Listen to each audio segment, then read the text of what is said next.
Mr. Vir, how are you doing? How are you doing? Doing good, man. Are you ready? Yeah, man, let's do it. What's happening tonight? Let's do it. Keg Thursday. So let's fucking go.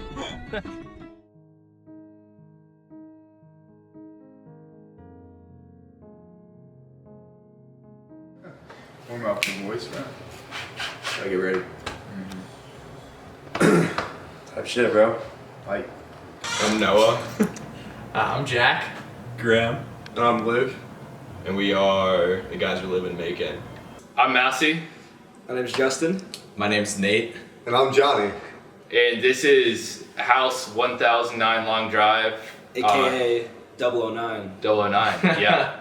I'm Charlie. James. Chip. William. 1005 Long Drive. So now we are living in Dimes. 1010 Long Drive. 1010.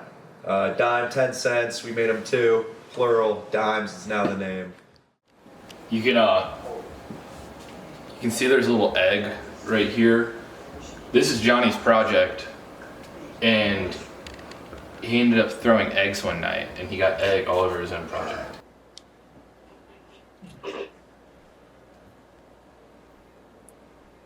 Cheers, beer. How did y'all end up in that house? Because every other house was every other house was taken. Yeah, it was not my choice, but we make the most of it. No, we were chosen because, they knew it was most well equipped. When we were sophomores, we did a spin the wheel thing to choose what houses we lived in, and this is kind of just how it worked out. I think it worked out perfectly though, to be honest. Really lucked out with this process. It was like a draft style. Spin the wheel, then you get to pick your place, and then you kind of pick your roommates too, but we thought it would be the most fair. I was the third to get picked, and it was these two who were in the house, and we spun the wheel, and it was my turn. I was like, all right, should we run back Connecticut house? Because freshman year, when we were pledging, there was a house that was just Connecticut people, and I looked at these guys, and I remember we were in Poteet, the kitchen area. I'm like, should we run back CT? And they're like, yeah, let's do it. And then Reed was the one spinning right afterwards, like, I'm infiltrating CT, but I'm joining your house. I'm like, all right, let's do it. So all of a sudden we had the four of us. It was awesome. In hindsight, not to be dramatic for the camera, but in hindsight, it is pretty surreal that this entire year Came down to a wheel spin. Came down to literally spinning a wheel. I remember it was yesterday. It was all 23 of us. It was a Poteet kitchen. Literally all of us, and they got together in the lounge of Poteet, and we just spun a wheel. And I was the first one who got the names picked. I had the option to live in the party house or, Rue, you can go somewhere else. It's on you. And I was like, I do not want to be living in the party house. So I said, screw it. We're going to do our own house. Yeah. And these guys followed me, and we had never lived with each other. We had never been close buddies our first semester freshman year. They saw that I was willing to kind of take a risk and find a new home. And they said, fuck it. Sticks has a history of being not the craziest guys in the pledge class, normally a lot more tame, not getting as dirty, but I think we fit the mold well. Very tactical house with what we do, I'd say. The TV is never off. It's always got entourage running. The microwave door was ripped off over there, if you can see. Or the door handle was ripped off. That's right here. I don't know how this really happened. It was just off one day. We were just trying to decide, we wanted to be us two because we were already tight. And we started becoming tighter with Nate during sophomore year. And we were like, you know what, let's see if Nate's got a housing group already. Yeah. So we're like, yo, you want to join our group? And he's like, sure. So we got a good group going, and we stuck with that since. And we actually, first trip abroad, we all 4-man trip hit Milan for the F1 race. And that was a great way to kind of start off our living situation together. I guess before our time as well, when we were freshmen, it was always called Sticks because our address is 1011 Long Drive, so the 11 is Sticks. A lot of things in here are not from our place. They just kind of show up here. How do you live in these conditions? You get used to it. I'd say everybody else would kind of say the same thing. In our opinion, have the premier housing for Greek life around school, because we have 6 and now 7 houses all right next to each other. So that means 28 of us, sorry Giles, 28 of us all live right here next door to each other, and it makes for fun times, because instead of walking down long to find our friends, we walk outside and hang out with them, play basketball, play pickleball, grill out, do whatever. We're all shared by almost that parking area, so whenever I come home, I see whose cars are here, I know who's home, I can go to which house and see those people.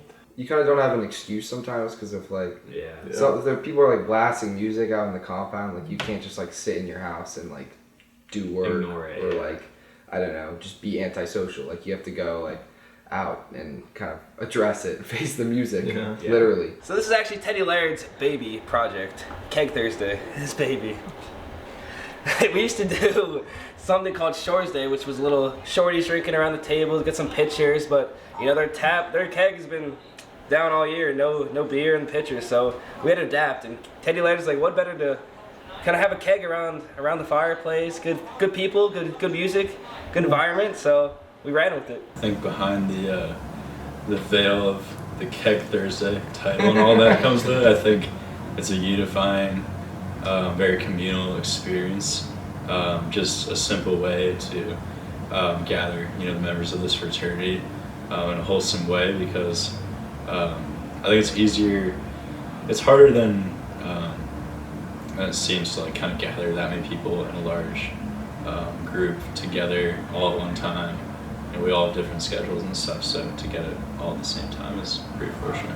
Yeah, going off of that, like the only time like we have everyone together is chapter, but who really looks forward to no one looks forward to chapter. It's just going over like logistical things, but when you have a chapter type event with beer in our unique housing complex, it's an awesome time. It's so incredibly simple that all of the outsiders would hear what we're talking about and think it's pretty dumb, but for us it's a great way to really just kind of get around once a week and socialize together as a unit. The initial idea was that there would be this like sort of unwritten rule that we drink the keg and we can't go out to bars until we finish the keg. That has only happened like 2 or 3 times. The keg doesn't always get finished, but when it does, it's always like a sort of like, oh shit, we finished the keg. It's like, now it's time to go out. We looked at PCs in the past, like obviously we're seniors now, and I don't think there's a class, I don't want to speak for these guys, but I think they agree with me when I say there is not a class that is as close as we are. Like I literally can walk into any single house in where we live, like Gake and Macon and the 4 mini compound houses and Dimes. I could walk in and just feel right at home, and I don't think that was the same for a lot of the classes before us. And I think we are really truly special in the sense that like we will do everything together. Like somebody, like for example, great examples, Coleman texted the group chat, was like, I have 2 spots at dinner with my parents this weekend. Didn't care who came. It could have been anyone. And I don't think that was the same for classes before us. I think they would have texted like private group chats and been like, hey, I have 2 spots if you feel like Coleman didn't care. It's like I literally, any 2 guys in the PC that wanted to come, more than welcome to come, and I think that's truly special. Like We say we're PC of 1. When we all could be hanging out in our own houses, sort of doing our own things, we don't do that, and rather we come together instead. Right now we're getting mobile. We're getting mobile right now. Find mobile too? Where? I don't know where we're going. Let them know. I was following friend Massey, but Massey was I'm right here. I'm right here. Don't know where we're going, don't know where we've been. We're going. Do we care though? Not going anywhere. Like people have told me, like older people that have gone through fraternity life and Greek life, stuff like that, saying, once you meet these people, once you go through this process, it'll change your life. These people will be your best friends for life. So the moment, I remember we took our bids, because it was over COVID kind of, we had it on Zoom. And I remember, so you click the link and then you go into the Zoom room with all of the guys that just took the bid with you. So it was all 23 of us at the time. And I knew that was going to be an important moment for my life because, people have told me this is going to change, your life forever. So right in that moment, I took a picture of the Zoom chat. I took the picture just thinking I want this eventually in my life. But now, 3 years later, I'm saying, that moment really was pivotal. It probably did change the course of my life forever. That picture to look after, and I'm glad I have it, and it's super memorable to me, and I love it. This is a culture and a group in which you can really be yourself. Like I never have to put on a front or pretend like I'm thinking one thing and say the other. Like everybody just kind of does their own thing and acts how they want to act and says what they want to say. Like the day we got our bids, like that was the first day I met some kids in our PC, and like I'll think about that moment forever. Like especially like, I mean, like with Reed. I mean, that was the first day I met Reed, and we were both kind of like distraught to say, and I would just remember the conversation. Like he's like, "Who are you?" And I was like, "I'm Ben." He's like, "I'm Reed," and we were both like, don't even know what that even means, like who each person is. Right. But it was like, he's like, "I got you." Yeah, but it doesn't matter. And I was like, I was like, knew like this is my fucking brother, like for life. Yeah. And it's like crazy, like sounds corny, but like it's real, and it means a lot to me, and I'm sure it means a lot to every single one of us. So.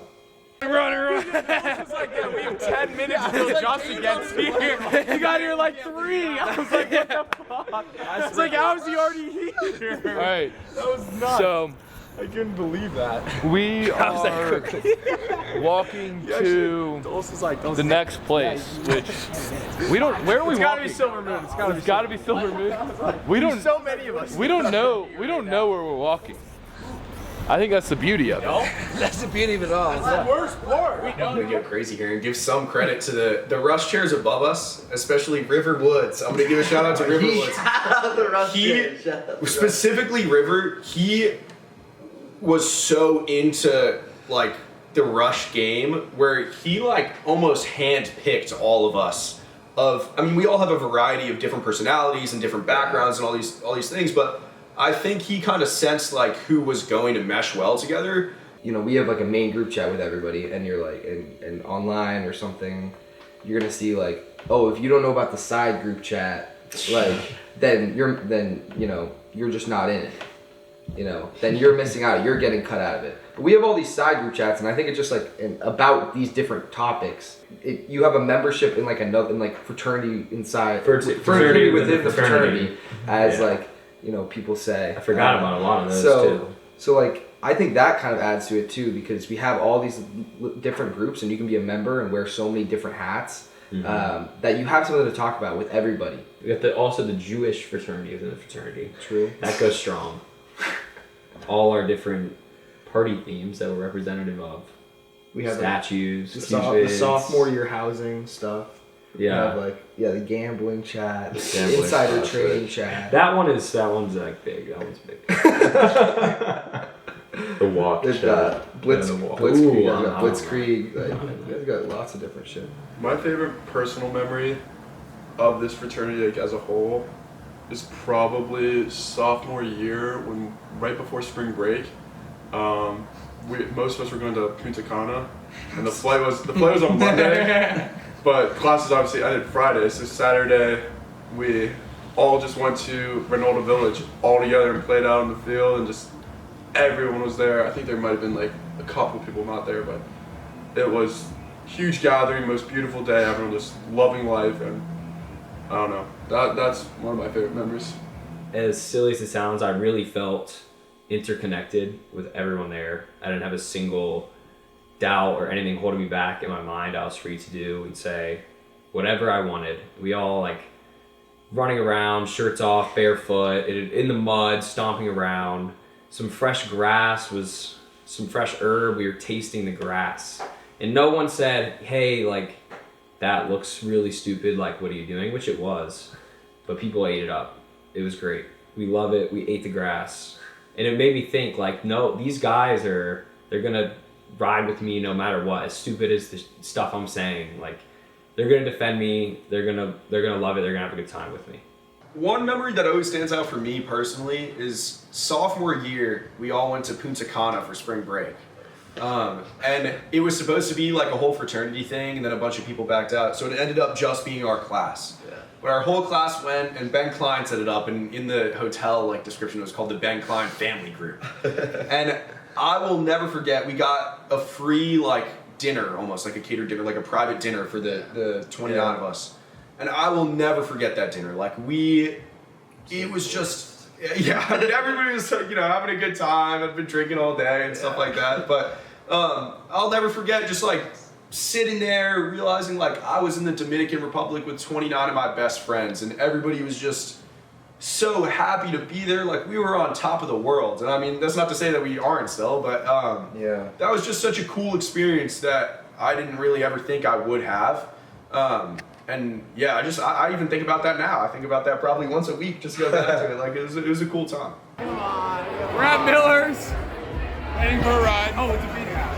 Yeah, we gotta get out of here. Quickly. Exfil. Oh, yeah, we need help. We gotta get out of here. Don't talk to a ton of freshman girls. I was president the past year, and we were holding our interviews for the new freshman class, for the class last year, and typically that's like led by the president, and we went through the whole thing, and that was really like my first time like speaking in front of everybody, and this is a huge group of people that I like really value everybody's opinions, and I felt so honored that like people would like listen to me and that my voice carried weight, because I'm just not used to public speaking or anything like that, and it really meant a lot to me, and I feel like I grew into it like over time, but it still means a lot to me that, you know, even though I ran unopposed, but the fact of the matter is like my peers that I truly value like respected me enough to have me do that. And then the second thing I'll say, I don't know why I'm crying. Wow, it is tough. Being this PC of, I guess, like collectively with the Falls, it's like 29 of us. It's like there are like inside jokes, but it's inside jokes for everybody. Like it's an inside joke that everybody's in on. So you make little references or comments, and everybody gets it, and it's so funny. Like you're just always cracking up. Like, we always talk about how we have our own vocabulary. Yeah, we essentially have our own vocabulary. Like, we have this like crazy dictionary of slang words that have evolved into other slang words. There are sentences that get text or said that like nobody would understand other than us 29. Like the layman's person would just not even be able to comprehend even close to what it means. Well, I mean, it's true too. Like you go home and you say something that like, all right, let's go get some rig, and everyone's like, dude, what? Yeah. Like, what did you say? I'm like, oh, let's go get food, and they're like, I don't understand. I'm like, sorry, school thing. Like I just like everyone. I do it at home too. I do it at home, and everyone's it's like, the what? same thing. It's just little things like that, but yeah, it's cool. Yeah. It's been a good night so far. We've only hit 2 bars for us. That's true, yeah. The I've had 4 a of fun us. night. I would say I've had a fun night. Well, we've had a fun night. We played some darts. Yeah. We played a lot of darts, actually. Played a little pool. We hit Single Brothers. Yeah, so I'm just. I had a good time with Single Brothers. We went out back. Whatever. And then where else? What now? Now what's the plan? Now we're going home. Now we're waiting. It's cold. Now we're waiting. We're waiting for rides. Over the summer, I was working in New York, and I lived with Reed, Graham, and Ali. And even then, like sometimes I'd come back and it'd just be myself and they'd be out, like I don't know, at the gym, or like Reed worked late, or Ali's like with a girl from Hinge or something. And then like I'm like, what the fuck do I do now? I'm just like by myself, like. I don't have any hobbies besides talking to my friends. Like I don't know what I'm just sitting in this little box in the sky, and like what am I gonna do? And I'm really scared for that reality of like, you know, having your own separate experiences and then not being able to share it with anybody because you're by yourself. And I'm really gonna miss being able to fucking debrief whatever bullshit happened in my life, like. And hear about whatever happened with whoever I'm talking to. I think that's like a really special, it's like a form of therapy I feel like that we have, that outlet. And like I know that's sort of like a taboo subject. I've never been to therapy, but like this is what that is. Like this is like our church, so to speak. What the fuck? What the fuck? The pit is awesome. It's sacred among our fraternity. I mean, every meal, like even us seniors, like we all have full meal plans. We all go to the pit every day for multiple meals, and I feel like once you see seniors, like not many seniors are doing that. I mean, most are cooking at home. We have these kitchens, like but all of us decide, we're gonna have that family style meal where we connect 6 to 10 tables in one big line and everybody just eats together. And it's something that kind of goes back from our freshman year. Like, all the kids above us did the same thing. So, like, you just kind of get brought into that culture of, like, I'm going to eat all my meals with these guys. And it just is such a good way to get to know people outside of, like, a drinking scene or a social scene, especially for us, like, getting to know the freshmen. It's awesome. I mean, we're, 4 years older than them. We usually wouldn't have too much in common with them. But it's such a cool way that every day, like, I get to have a different conversation with one of them that I wouldn't usually have. I will say what I will miss the most is living in a little cul-de-sac with my 29 best friends. That is something that every single day I'm grateful for. Like, I'll pull in the driveway, like, getting back from class, and people are outside hanging out, like, playing basketball in the driveway, just sitting outside, and, like, that is something that I'm, like, grateful for every day. You can walk across the street or walk into your own house and people are hanging out. Like, that's something that I think people are, don't take for granted, but, like, people don't quite understand how insane that is to live within a 100-meter radius, 5-10-second walk of every single one of your best friends. It's really cool. To go on, that's it. Yeah, that's really. I've had an incredible experience at this university. There were lots of things I missed, but yeah, that would be it. I think really I'm going to miss everything about this. I'm worried I'm going to struggle post-grad because I'm not going to have these guys with me. I've gone through these past 3 years with, like I said so many times throughout this conversation, these are my best friends for the past 3 years, and they will be for my whole life. So I really think it's going to suck when I lose a large portion of my friends, when I don't have to live with them every single day. Yeah, I'll be honest, I don't want to make friends outside of, school. I want to live with all 29 of us, in one place so I can just be with them forever. So losing just one person, it's going to feel like, I'm missing a piece of my heart every single day.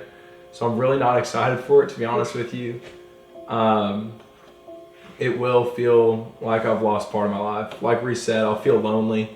I'm pretty, I know they're just one phone call away, and I know I'll be talking to them, on the phone probably every single day.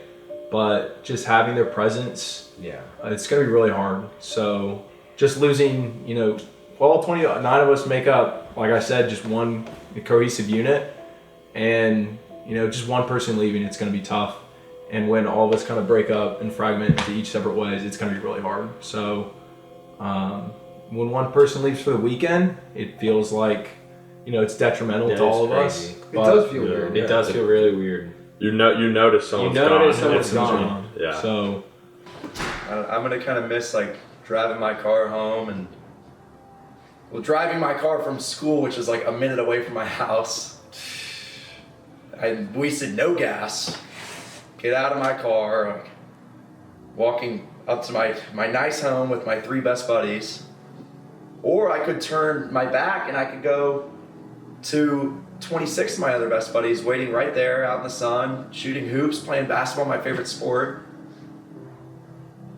I'm gonna miss, like, sitting with them. I'm gonna miss, like, being with everybody at the same time and getting a hug when sometimes I can get sad every once in a while, and my buddies are always there for me. But I think why I'm not, like, super sad, I could be, like, way more. It's like, I understand. I have no doubt in my mind that I'm gonna see these guys probably every few months, or at least once a year, every few years. Like, there's something within me that I just, like, there's no need to think that it's gonna be the end.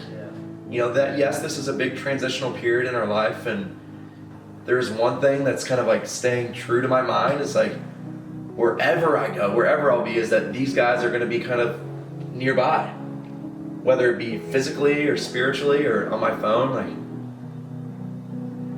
I'm just, like, I'm extremely grateful for that, to be able to have that kind of confidence that I know they're going to be there.